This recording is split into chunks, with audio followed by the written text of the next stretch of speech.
In this video, I'm going to be walking through some of my favorite short form editing styles, talking a little bit about visual hooks, pacing, quick cutting, more custom animation, some more simple faceless editing styles, as well as green screen. And so by the end of this video, you'll hopefully have a little bit of inspiration by just seeing different styles. I did a video about this before, went down really well, so I'm going to do it again. A little bit more structure here. I've kind of come up with a nice flow, and so without further ado, let's just get into it. So one of my favorite creators is Kyle Shakur. This guy, oh my god, this guy, his just visual storytelling, just his aura is just Thank God for zip ties. How many, like 1,000 balloons? Shout out to Kevin for thank you for your help, bro. The thing that Helping me do. I love about Kyle's content specifically is that he just has so much footage to just help him visually storytell.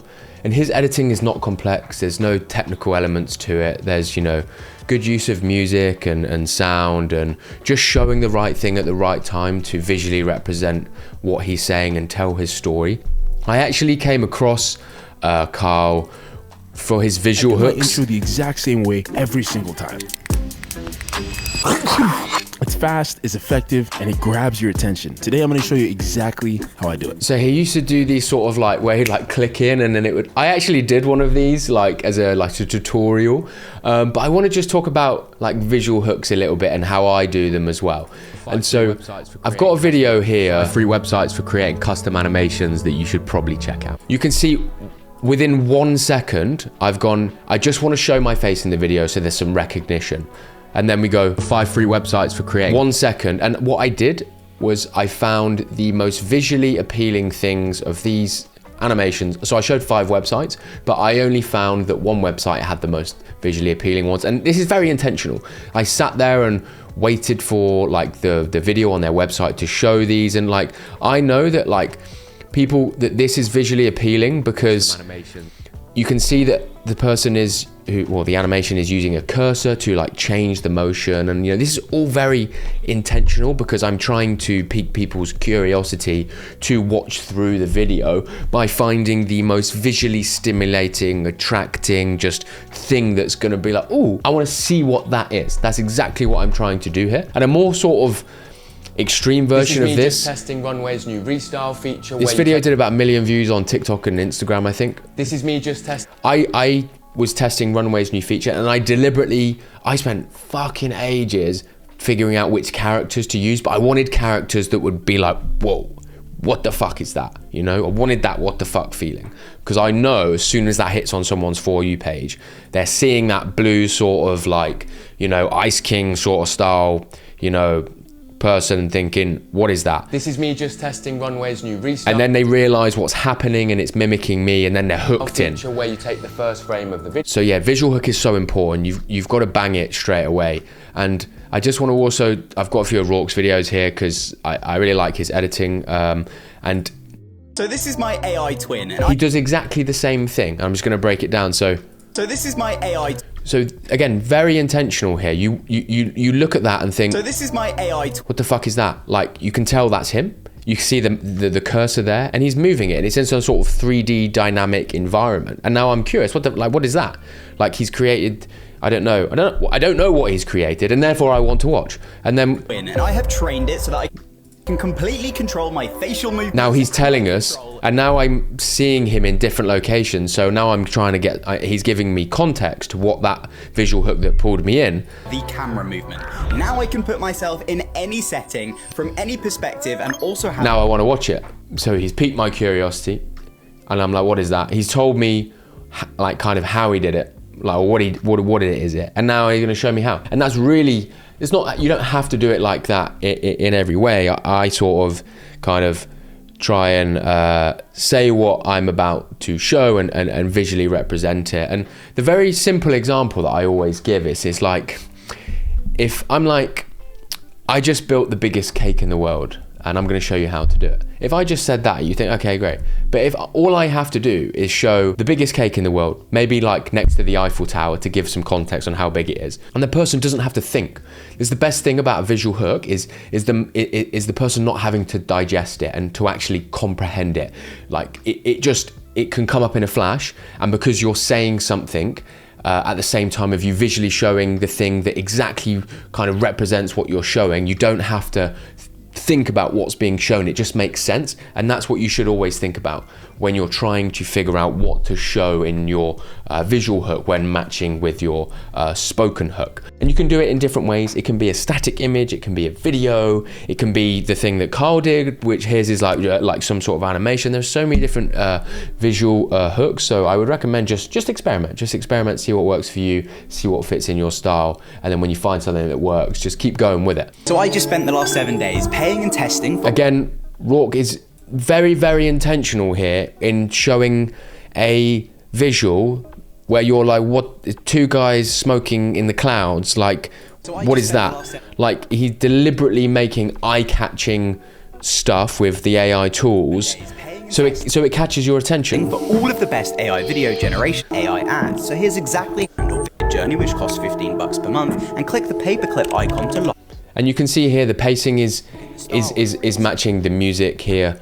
Pacing is so important. I think what people sometimes don't understand is that I think who you are and your persona and your energy also should match your editing style.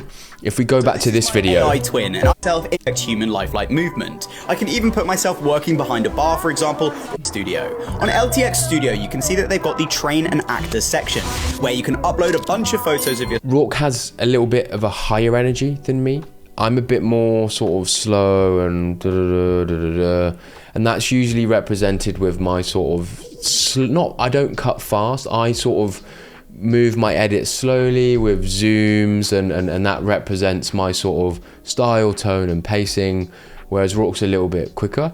And that's okay because his sort of pacing and personality and energy matches the style of editing that he also implements. Because the thing is, people will say like, oh, you shouldn't cut fast, or, you know, people are fed up with all these flashy animations, I'm gonna just say something right.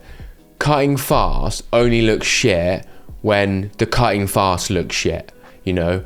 and Ben Cluser 2025. It means that like people say, oh yeah, we don't like fast cutting and this engagement baiting editing. Yeah, because the people who are doing it don't know how to edit. That editing is fine. You can cut fast. You can really cut fast and make it look engaging and look good, but that's because it looks good, right? I'm gonna show you a video from Leo, which has got kind of a varying level of pacing to it in terms of cutting, all done very well. I've been going through something. So got medium here. 1,800. All on beat, beautiful, one of his best videos. Whoa, started to feel like it's only one answer to everything. I don't know where it is. And you've got this slow. And then look at this, quick. So quick. People say they're fed up with that. Yeah, because they're fed up with the people who don't know how to do it and do it really shit. When you do it well and it looks good, it looks good. So you can still cut fast. The problem with cutting fast like that is you need a lot of shots. You need a lot of shots and you faff around with over filming, and like this video is 22 seconds. This probably took him 4, 5, 6, 7, 8 hours to make. Is it worth it? Maybe. Depends whether, you know, what your goals are, whether you love the craft and whether you just want to make videos like this, for sure. They do really well on Instagram, actually. And we also look at this video. This is like the animation that I styled, know what's going to work and what's not, that I showed before. Again, quick. People have been calling out sort of using animations like icons, animated icons look shit. They really do look shit. But depends on the context in where you're using them.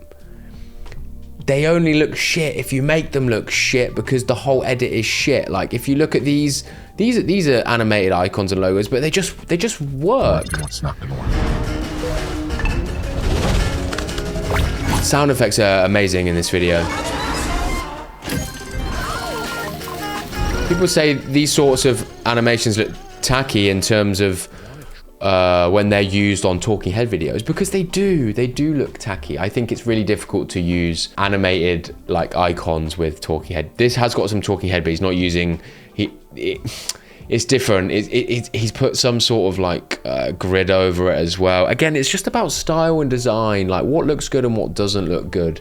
It takes a little bit of time to just understand that. And I've got another one video here that I really like. I always had a dream of making a clothing brand. They always told me you have to be at some point of like a success level. I will say for this style of editing, I would only recommend learning and doing this if you're looking to get like client work. I wouldn't see this as a sort of style that you would adopt if you were just a content creator. I don't think it works that well for content creators. I think this is, again, more for like, you're making it for brands. To be able to do that. Don't take this the wrong way. That is the goopy I love the styling of everything, the framing, the transitions, the smoothness. It's beautiful. Of what? I don't know. Exactly. You just answered your own question. I love this caption here. These sort of just very simple black and white. Again, just attention to detail here. Worst come to Good worst, style. You make it, someone says they don't like it. Will you like it? Yeah. I love it. This is just so creative here. Look, just to like frame this in like the photo app and just like, I don't know why the fuck they did that, but I just think it's cool, you know? Again, just attention to detail there. If we want to then look at even sort of more complex animation, this is skymography. This guy animates like, oh my God, I tried to copy it. I'll show you in a minute. Well, I didn't copy it. I hired someone to try and be inspired by it. This is one of the best videos I've ever seen on subtle, clean, aesthetic, but I genuinely believe all the animating. In this video apply to everyone. One of the best. It's subtle and beautiful. Design language as the Uber I'll skip a little bit. The radio was playing and Billie Eilish's this song beautiful. Lunch came on. Look at this, just the way he blurs himself, and this just like this sort of like glassy, like it's just. And even if music isn't your style, design. there's a special skill that her and her brother have mastered. The art of curation. The album is 10 songs with a runtime of 44 minutes, but packs a punch as an auditory experience. I have no doubt that they have thousands of minutes worth of unreleased. Floyd directly contributes to a This is a cool edit animation here.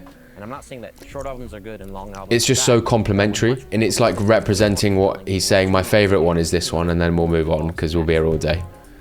It's this little ruler thing that he does. Where is it? Oh, there it is. This. Simpler does not always mean better.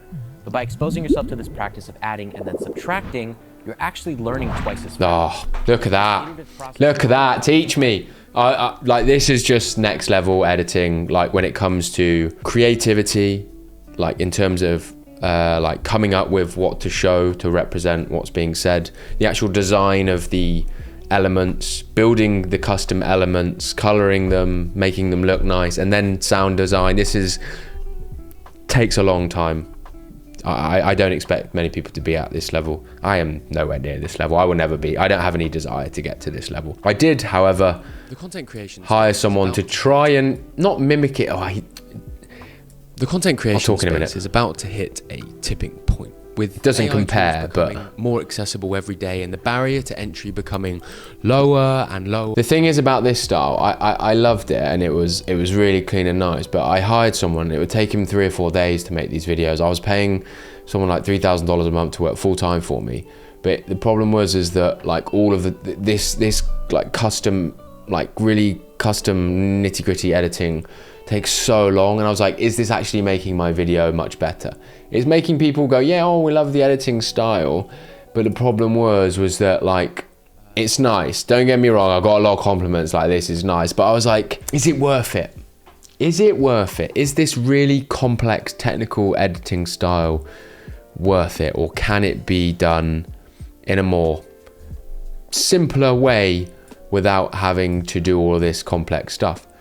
And so that moves us on nicely to some faceless accounts that I found recently with very simple but clean editing. This is from a creator called like OP, I can't remember what his name is, but just watch and I'll just make some comments here. Clean prompts are killing your work. You want it cinematic, but you keep writing like you're ordering from IKEA. Here's how to fix that. Say what the model's doing, like mid. All he's doing is using images and text, no video as well. Or lunging up rock. Action adds realism. Pick a wild angle, steep fisheye flash, or low angle 90s camcorder. Add imperfection. Beautiful color here, lovely font. Lens scratches, motion blur track. He changes up the font a little bit. Lots of like cool positioning of the images, lots of style and design here. Blue, make the image dirty, loud, and slightly broken. That's how it feels real. Perfect is boring, mid is safe. I want to just play one of his other ones as well, and then I'll talk. You want to build a brand? Then stop copying trends and build a system. Let's be honest. If your visuals feel random, no one will remember your product. You need one thing. Lovely aesthetic, just lovely color. Visual consistency. You're always kind of looking in the middle with the text, but also kind of look like attention to detail. Like here, I love like these are just slightly off as well. Like just little things like that. Just so nice to look at. I shot AI style photos for a soda brand. Think editorial bar vibe. Again, this editing style is very, very simple from a technical perspective, but in terms of being able to have that sort of like creative ability to think of how to design and layer the elements with colors and font, that takes a little bit of time. And so this is the style that I recommend most people to strive for, where you're not doing too many technical things, you're just focusing on showing the right thing at the right time for the right amount of time, and also figuring out how to show those things in an aesthetic way that matches the style that you kind of want to get to. One thing I will also say about this, you'll notice his voice is very like... Then stop copying trends and build a system. Let's be honest. It's almost like an AI voice, but not really. And one thing that's fascinating to me is faceless creators can get away with talking in a way that's different than talking heads. Because if I were to talk like that, like, let's be honest, this is how we do it. You go through this and this, like, and you could see me in the video, it just wouldn't work. And so I actually think faceless creators sometimes have an advantage, is in that they can have a tone and pacing that is very different, and this guy's a perfect example of that, because I love his tone and pacing. It works. It's really engaging. I watch all of his videos. As soon as I came across him, I was like, shit, this guy's gonna blow up, and he's starting to grow very fast because videos are engaging, beautiful colors. He obviously spends a long time on making his, again, you'll see a common theme here, appealing visuals, stuff that is just nice to look at. That's what gets people's attention rather than boring visuals. Another creator I recently found, he's very fresh, Josh, who seems to be doing a little bit of the same style. Obviously there's some inspiration here. You'll notice the similarities, but I wanted to just play this video. Let me play this first one here. AI needs you. Skeptical. Look at this design here, beautiful. Like there's a back video there. When I first saw this video, I was like, oh my god, I hope he edited this, because I want to see more of this, because we've got these like all this stuff doesn't just kind of just spoof out of nowhere. This is all like put there, like these lines, this sort of extra Gaussian blur here, these dots, the text. Got you. You see, nowadays anyone. Oh, I love this. Sorry, you see how excited I get when I see sort of editing like this. You see, nowadays anyone can generate. These three things here are just so like, just great design within editing. Image, but the real question is, again, attention to detail here. Just this was like a poster. It looks good, but it's giving surface level. Give me depth. Great visual representation of give me depth there. Like, we just got these square things here. I don't know what they're there for, but I love them. A world where beautiful visuals are an easy. Don't like this blue. I actually gave him feedback. I wasn't sure on the blue. I understood that he's trying to match the blue with the pink and the beige, and it's probably the part of the color palette. I just felt like the blue was a little bit bold, and I was like, maybe it would be better if it was like behind a like glass sort of misty sort of filter look, to just dial it down a little bit to match the rest of the video. It's the new baseline. What? Oh, again, look at these dots. Like this, these just makes your prompt more. People will look at this and go, yeah, simple, that's so easy to do. I'm like, yeah, it's simple and easy to do when you've seen somebody else do it, but it's not simple and easy to do if you're the one that's coming up with it. Like, a big difference there, you know. A lot of editors are good at copying, but they're not good at like actually producing a style that is theirs based off of all of the inspiration that they found. And I think that's just usually what you can really see in somebody is if they've been doing something for a long time, either they've been a videographer, photographer, or they've been in design, or they're from a creative background. Usually when they start editing, it's really obvious because they just have an eye for detail and attention, and that the way that they design their style is just way better than sort of the likes of me and other people that don't really have a background in design. The next person's, you do. That's where you're all the difference. Let me just play this other one as well. Because not all AI sci-fi needs to be a neon skyline or futuristic helmet. Again, I love this positioning here. Look, this is just, I'm going to learn a lot from this, and this is sort of the style that I really want to like adopt as well. There's this sort of just framing here is just... No explosions, just endless I don't white see wall. this style, and the Ompi guy, I'm chalking his name. What's his fucking name before? Let me look it up, hold on. Right, I've just looked it up. It's Onice. Onice, like, I'll put it on the screen anyway. Every frame built by AI, because futuristic worlds aren't always chaos and neon lights. Sometimes the future looks like a cafeteria serving the same bland meal forever. Make the prompt Love the sterile, text positioning. Don't just think. Again, just like doing custom text like this, not difficult. Just takes a long time. This will all be just custom text and positioning. Like, there isn't no AI tool that does this sort of stuff. You just gotta grind it. You could probably create like templates and presets to make it quicker. But again, just not that easy to do. And then the last style I wanted to include here was a green scene style, because we talked about it before from a creator called Joel. And I love Joel's videos because he talks about marketing campaigns and all of that. But this isn't about the idea, this is about the visuals. He's using a green screen. I know a lot of people like this, but what I love about his videos is that he intentionally makes his videos visually appealing. They're a little bit chaotic, but chaotic is good. The deodorant brand Billy had New Yorkers scratching and sniffing billboards. They're very... I like that he's in the middle here, because I'm like looking at him, but I'm also really attracted to the visuals that he uses. You'll find a common theme throughout his videos. They're all like bright colors, just cool things to look at. This is very simple editing. Not to say it doesn't take a long time. He'll still have to gather the assets and make sure he's sequencing them in a way that makes sense. But if we look here again, bright colors, moving around a little bit, bit of a fast cut there. Again, look at it, colors, moves himself. I think when he finds that he's hanging on the same image for a little bit of time, he moves himself. I think that's probably an attempt to try and just stop people from scrolling away, just a little bit of movement. Whether that works or not, I don't know. And then final video, similar thing. Brands dropping the weirdest products.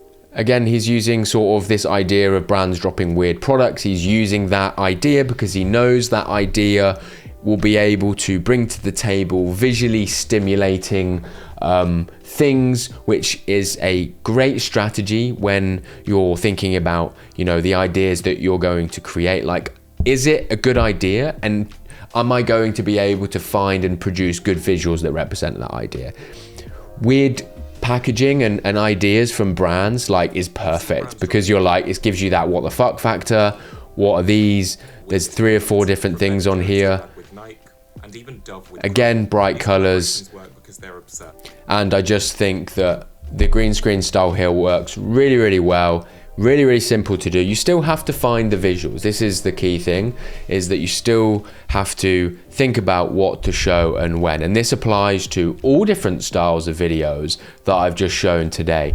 But there are varying levels of complexity when it comes to taking those visuals and applying them into the video when it comes to the editing. Again, you can use static images where you just show them and just move them around.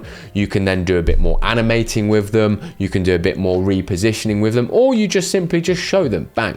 You can do the same with videos. So it's like, how much do you want to take an image that you want to visually represent what you're saying, and how much do you want to do with it? How aesthetically pleasing do you want? Do you want to put a frame around it? Do you want to like have multiple that are sort of really well positioned that look clean, or just fucking mash them all together? Because mashing them all together will take less time. I think you'll figure this out over time, because you'll try new things and you'll find what your style and aesthetic is, but you just got to experiment and look for different creators doing different things in different ways, using visuals in different ways and having different tone and different pacing, and trying like and just figuring out what you like, what feels like it represents you. And when you take little pieces from people and you keep doing it over and over and over again, eventually your sort of visual style starts to form and develop, and then you have a really good grasp of like, okay, these are my ideas for my videos, and I know how I make these videos in sort of this visual representation. And then over time you can decide to level up your editing, level up your technical skills, maybe learn a bit of After Effects if you really want to, but I don't think you have to. That you can really develop a nice static image and video style by just showing the right thing at the right time and it be visually appealing. So I hope that was helpful. A lot of information in there, a little bit all over the place, but if this video does well again and people really enjoy it, I'll make this into a series and I'll keep just breaking down different videos and styles for people to hopefully help you develop yours.